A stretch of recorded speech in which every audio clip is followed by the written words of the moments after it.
Bonjour à tous, bienvenue sur Global Africa Télésud pour l'émission Sport Business. Aujourd'hui, un invité un peu particulier. On ne le connaît pas forcément, mais on a tort. Rappelez-vous de ce nom, Naoufal Salim. Poète du contenu, artisan du sens et de la narration, un orfèvre discret, très discret. Naoufal fabrique, peaufine, taille des micro-documentaires sur l'Afrique, sur le sport et sur son pays, les Comores. Naoufal Salim, bonjour. Bonjour Patrice. Une première question, qui êtes-vous Naoufal Salim? Moi je m'appelle du coup Naoufal Salim, j'ai 22 ans. Actuellement, je suis en alternance, donc je fais un master en management du sport, donc c'est comme ça qu'on s'est connus. Je suis en contrat d'apprentissage à Intersport, donc là-bas je suis manager. En parallèle de ça, donc de mes études, il y a quelques années, j'ai commencé une formation liée au journalisme, donc ça c'est avec la Golden Blocks Academy. Donc c'est une asso qui promouvoit le sport dans les quartiers. Moi j'ai toujours voulu faire du journalisme, c'est quelque chose que j'aime bien.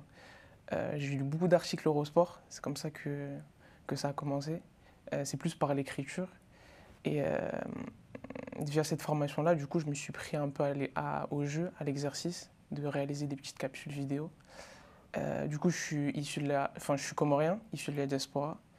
Et je me suis dit qu'en vrai, ça serait sympa de parler des Comores, parce que même moi, en fait, je ne suis pas forcément informé par rapport aux îles d'où je viens, et je me suis dit que ça pouvait être intéressant, parce que si moi je ne les connais pas forcément, il y a d'autres personnes qui peuvent être dans ce cas-là. Donc je me suis mis à faire quelques capsules vidéo, 2 notamment, sur les Comores. Je suis fan de foot aussi, grand fan de foot. Pas un footballeur hors pair, mais en vrai ça va. Et c'est à peu près tout sur ma personne. Quelqu'un a dit de vous, Naoufal Salim, le travail de Salim transpire d'émotions pures où la pudeur exalte le sens de ce qu'il donne à comprendre. Est-ce que dans vos micro-documentaires, qui sont vraiment des pépites et qu'il faut aller regarder, vous avez cette impression que vous apportez quelque chose de nouveau, quelque chose de différenciant, une lecture où se lie, et c'est pas évident, l'émotionnel et le sens, et un sens humaniste. Est-ce que vous avez cette perception de ça, de votre travail ? Quand je suis dedans, non, pas forcément, mais là, du coup, ça fait longtemps que j'ai pas fait de capsule vidéo, donc à cette occasion-là, je me suis un peu replongé dans ce que j'ai fait, et je suis en train de me dire, là, je réfléchis un peu à voix haute, que mon regard, du coup, oui, il est différent, parce que je suis issu de la diaspora, mais avant, en tout cas, j'avais pas forcément de lien très fort avec les Comores. Et donc, du coup, ma vision des choses, c'est, j'informe les gens, mais je m'informe aussi. Je crée le lien le plus fort que j'ai avec les Comores, c'est avec mes parents, mais aussi avec le foot, du coup avec le sport. Et donc du coup, c'est un lien particulier parce que le sport, c'est quelque chose qui véhicule beaucoup d'émotions. J'ai essayé de retranscrire ce que moi je vivais. C'est mon point de vue à moi, mais du coup, il est particulier parce que c'est ma vision des choses. Vous avez dit, Naoufal Salim, que le football était un langage. Est-ce que c'est pas surtout le langage ou le langage approprié, j'allais dire, de ceux qui n'en ont pas, ou plutôt de ceux qui ne sont peut-être pas écoutés? Aussi, beaucoup. J'ai fait 2 capsules vidéo, 2 sur les Comores, et j'en ai fait une autre justement sur qu'est-ce que le football. Et donc du coup, je donnais un peu ma vision des choses de ce sport. Et dans cette capsule vidéo-là, j'avais parlé du conflit qu'il y avait eu en Côte d'Ivoire. Et ça a été aussi un moyen, je pense en tout cas, pour la population de se changer les idées durant ce contexte-là. Et pour les Comores, c'est un peu la même chose. C'est un peuple qu'on ne connaît pas forcément, en tout cas on les connaît de par certains artistes. Le fait de s'intéresser au sport, ça nous amène aussi à s'intéresser aux coutumes, aux plats, aux traditions. Et donc du coup, en tant que tel, ouais, c'est un langage. Parce qu'en préparation d'un match, un journaliste, il va s'intéresser aux joueurs, aux compositions, aux tendances sportives, mais s'il va en profondeur dans le sujet, il va aussi s'intéresser à comment est-ce que les joueurs ils vont se préparer, où est-ce qu'ils logent, qu'est-ce qu'ils mangent. Et donc du coup, ça nous amène à comprendre un peu les joueurs et à comprendre un peu comment eux ils s'expriment à travers le foot. Pourtant, c'est assez paradoxal puisque vous critiquez ce que vous appelez le soft power, c'est-à-dire le soft power par le sport et par le football, une façon peut-être un petit peu de promouvoir des choses différentes par le média football. Vous êtes assez critique là-dessus. Oui, bah, parce que après c'est ma vision des choses, mais je trouve que la politique, quand moi j'ai commencé à m'y intéresser, c'était il y a vraiment quelques années. Et en fait, j'ai pris un raz-de-marée, mais pas possible, entre les élections en France, il y avait aussi les élections aux Comores avec, bon, c'est un peu touchy, mais euh, une sorte de dictature du président actuel. Donc en fait, j'ai pris tout ça en pleine tête et je me suis dit que tout ce qui était attrait à la politique, c'était pas forcément quelque chose de positif. Avec un peu de recul, c'est vrai que c'est quelque chose de positif parce que ça amène des sociétés, enfin, ça crée des emplois. Euh, donc oui, c'est quelque chose de positif, mais à l'instant où j'avais fait ces vidéos-là, c'est vrai que en fait, toutes les infos que je me suis pris en pleine tête, je me suis dit qu'en fait, tout ce qui a trait à la politique, donc le sport, c'était quelque chose d'assez péjoratif, d'assez négatif.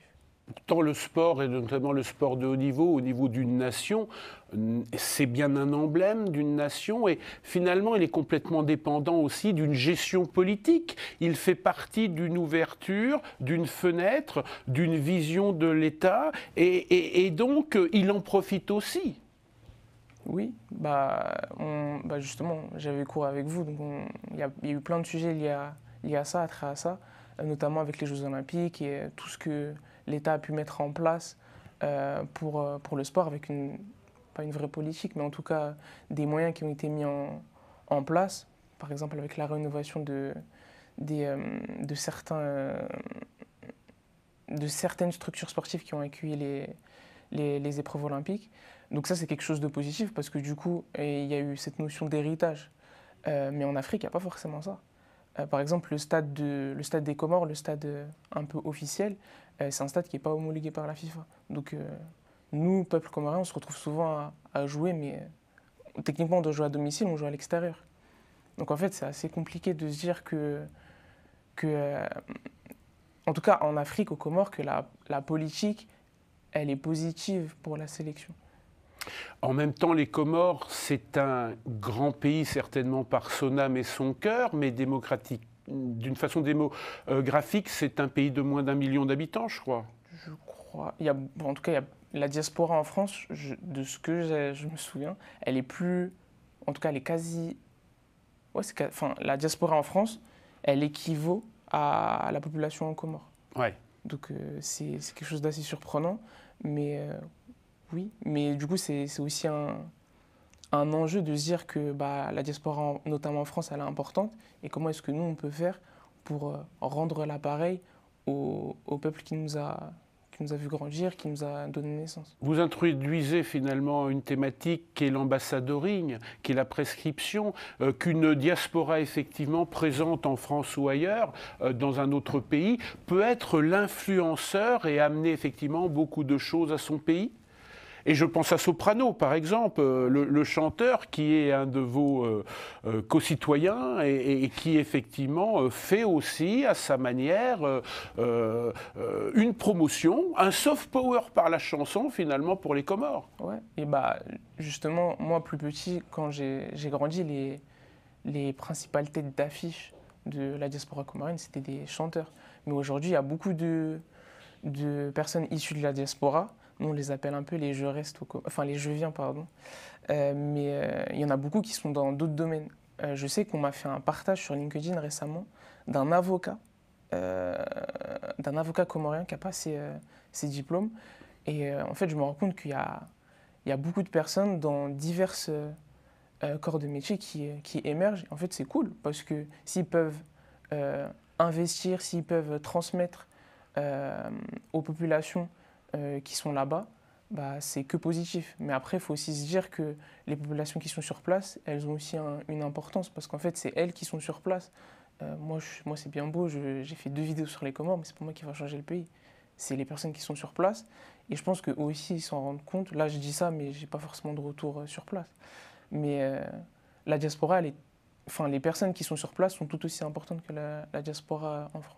Vos vidéos sur le football et sur les Comores sont très particulières, elles sont peaufinées, elles sont rares, elles sont porteuses effectivement d'une qualité assez impressionnante.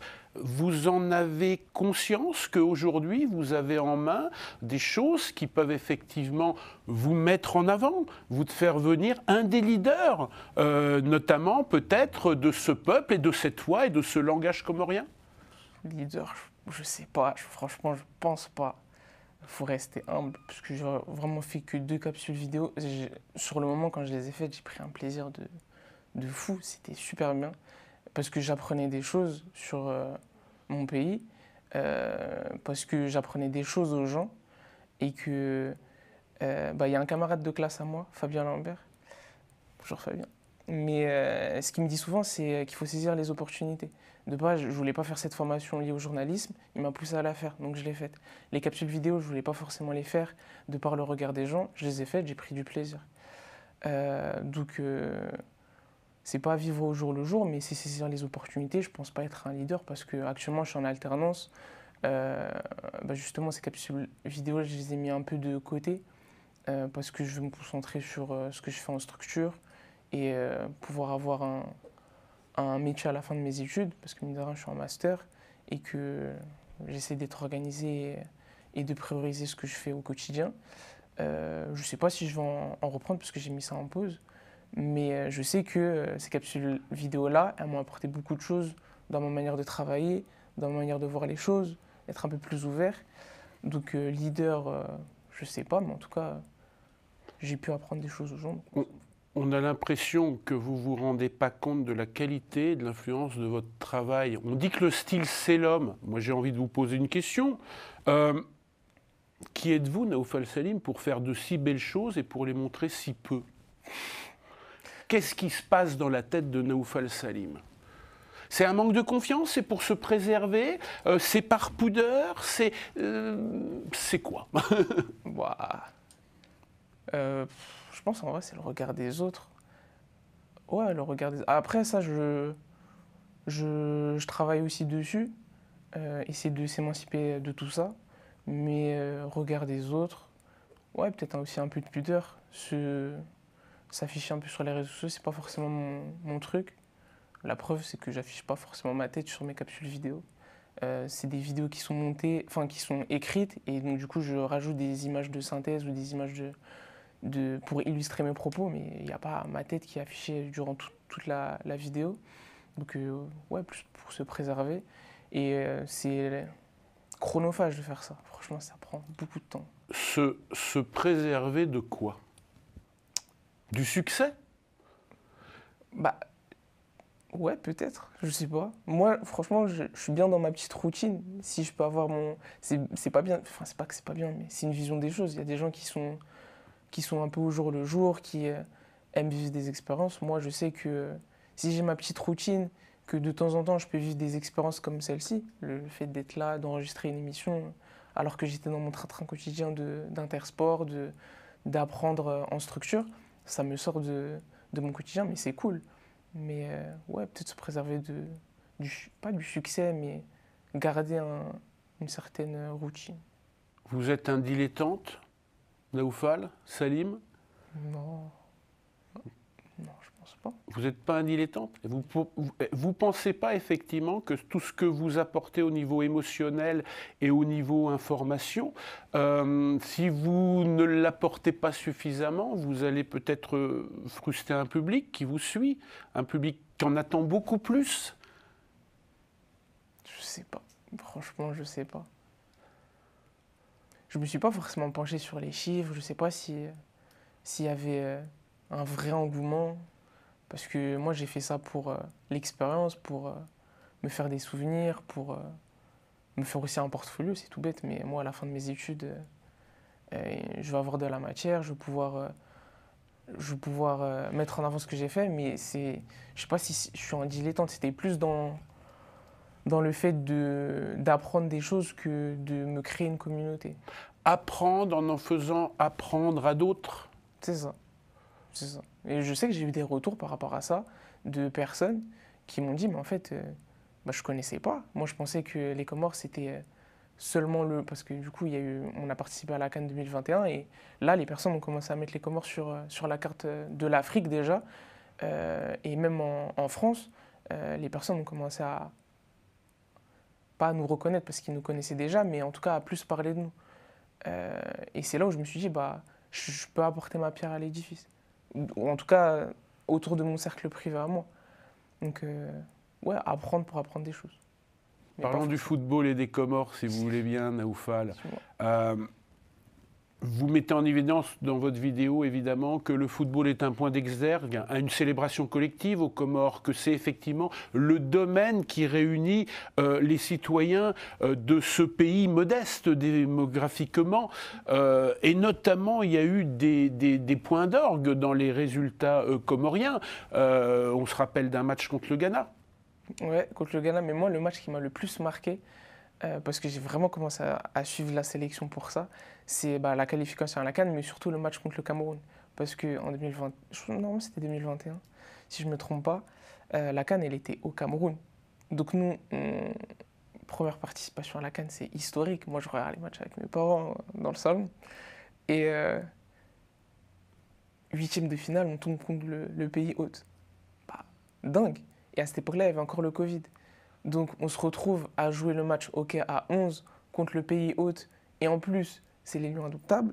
Donc c'est un scénario de fou.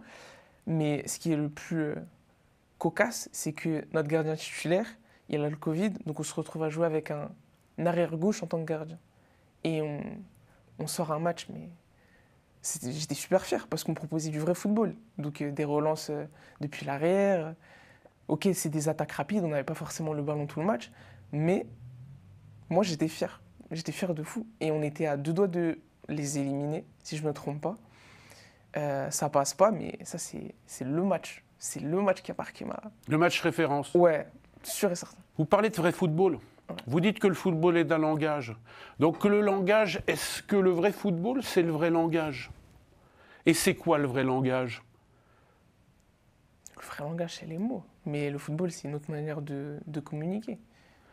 Il y a plusieurs types de joueurs. Il y a des joueurs qui sont très créatifs, il y a des joueurs qui sont très rigoureux. Donc c'est aussi une manière de s'exprimer, d'exprimer sa personnalité. Mais en vrai, le langage, c'est les mots, c'est se parler, c'est ce qu'on fait là. C'est quoi votre joueur africain, j'allais dire modèle? Modèle. Le joueur africain de modèle de Naoufal Salim. Et pas forcément modèle sur le terrain, peut-être modèle dans la vie, peut-être un exemple, une référence, multidoméniale. Moi, avant, j'étais latéral droit, donc je sais que j'adorais Daniel Alves. En me renseignant un peu sur le football, parce que Daniel Alves, c'est les Brésiliens, ok, mais en continuant un peu pas mes recherches, mais en s'intéressant au foot, j'ai beaucoup regardé la Première Ligue, et donc je suis latéral, hein, mais Riyad Mahrez, c'est incroyable ce qu'il a fait avec la Ligue. Mais restons en Afrique. C'est qui le symbole du football en Afrique? Sadio Mané alors. Sadio Mané? Ouais, Sadio Mané avec Liverpool. Bon, en fait, le duo Sadio Mané et Mohamed Salah. Encore une fois, la Première Ligue, c'est le meilleur championnat du monde. Mais de voir 2 footballeurs africains marquer la Première Ligue comme ça, incroyable. Même Pierre-Emerick Aubameyang, son passage à Arsenal, j'ai beaucoup aimé, mais Sadio Mané, de par sa personnalité aussi, quelqu'un de très humble, mais ce qu'il a fait sportivement, c'est incroyable. Et aux Comores, est-ce qu'il y a une icône dans le football? Est-ce qu'il y a un modèle? On connaît un gardien de but comorien, mais est-ce qu'il y en a d'autres pour vous? Est-ce qu'il y a un joueur comorien qui vous touche en particulier? Ouais, Youssouf Mchangama. C'est un milieu de terrain. Il a beaucoup joué en Ligue 2, donc il a fait un passage à Guingamp. Je sais qu'il est passé à 3, si je ne dis pas de bêtises. Moi, l'image qui m'a marqué de Youssouf Mchangama, 2 images. C'est ses coups francs. Il en marque énormément, il a une vraie frappe de balle. Et le fait qu'au trophée UNFP, il ait fait une photo avec Ronaldinho. Donc le fait de voir un joueur comorien avec Ronaldinho au Ballon d'Or, c'était incroyable. Ça veut dire que finalement, le football africain, mais notamment le football comorien, parce que le football africain en général a ses stars, a ses vedettes, a des personnalités, mais a encore besoin peut-être de références. C'est marrant ce que vous me dites. Vous dites ce qui vous a marqué, c'est que ce joueur comorien était en photo avec Ronaldinho, c'est ça? C'est ça. s'il avait été en photo tout seul, ça vous aurait moins marqué? Est-ce que le football comorien a besoin de tuteurs? Est-ce qu'il ne peut pas se développer justement, mais peut-être par des gens qui le mettent en évidence, comme vous? Vous le faites si bien dans vos micro-documentaires. Bah, il faut un peu de tout. Il faut un peu de tout parce que là, Patrice, tu parles de reconnaissance, mais la reconnaissance, c'est par quelqu'un d'autre déjà. Donc, si on veut être reconnu, il faut que les gens puissent nous voir. Et en fait, le symbole de voir un joueur comorien recevoir un trophée UNFP, je crois que c'était celui de meilleur joueur de Ligue 2, je ne sais plus, ou de plus beau but de Ligue 2, je ne saurais plus me souvenir du trophée en question, mais qu'il a reçu ce trophée-là de Ronaldinho, c'est marquant et ça approuve parce que c'est pas le joueur, c'est pas le fait que Ronaldinho lui passe le trophée qui prouve que c'est un bon joueur, mais c'est marquant et les gens se disent mais c'est qui ce joueur?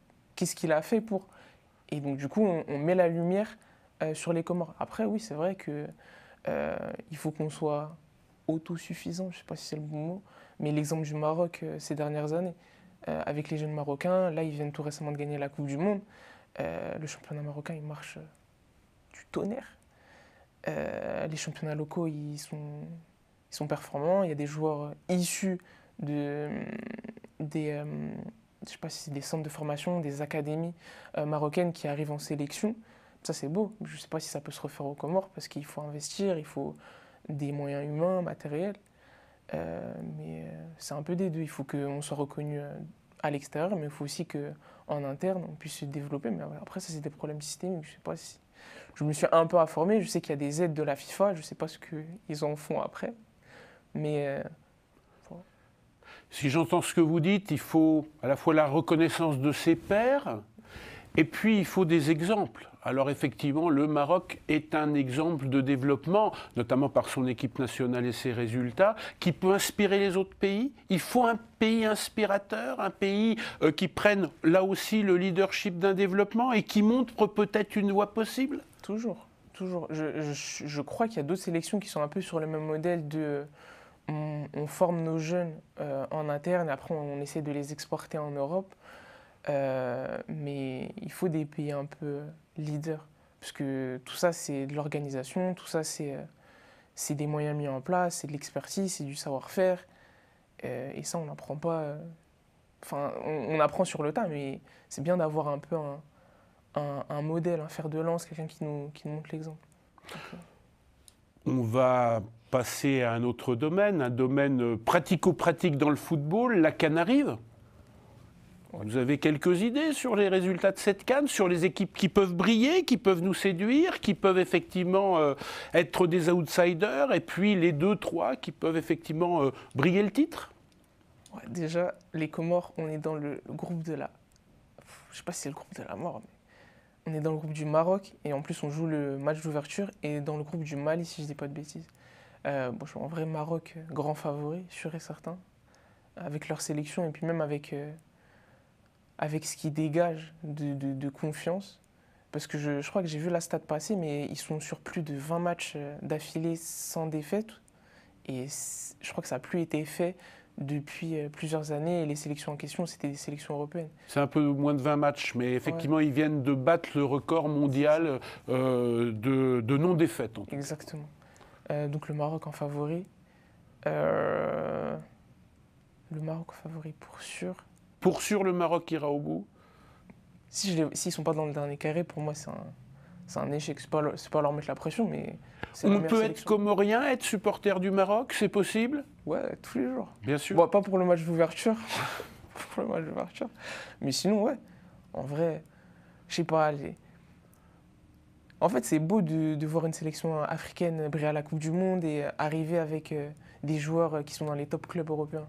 Moi, je suis parisien, je suis supporter du PSG. Voir Hakimi, capitaine du PSG, comme Marquinhos, il n'est pas là, c'est trop bien. C'est une fierté africaine? Faut pas faire de nationalisme, mais c'est vrai que c'est beau. C'est une fierté continentale, on ne fera pas de nationalisme, ouais, voilà. On parlera de continent. Mais c'est cool de voir des joueurs africains dans le top 10 du Ballon d'Or, de voir des joueurs africains capitaines de grands clubs européens. Ouais, en vrai, c'est cool. Alors, en conclusion, s'il vous plaît, de cette émission. Quand est-ce que vous allez nous sortir le prochain micro-documentaire? Vous savez que les gens vous regardent, vous savez qu'on vous suit, vous savez que vous avez des supporters. Est-ce que vous allez arrêter de les frustrer, être un peu moins dilettante et vous mettre vraiment au travail et de lui livrer finalement ce que vous avez dans le cœur et dans l'âme? Ouais. Non, je suis bien dans mon petit train-train quotidien Intersport. Franchement, j'apprends plein de choses au quotidien. Je ne sais pas si je referai ce genre de capsule-là. Ça a été des belles choses, même si ça n'a pas staté. C'est la fin d'une carrière à peine 20 ans? Ouais, à peine 22 ans, c'est la fin d'une carrière. Mais en vrai, c'était cool parce que je me suis fait plein de souvenirs.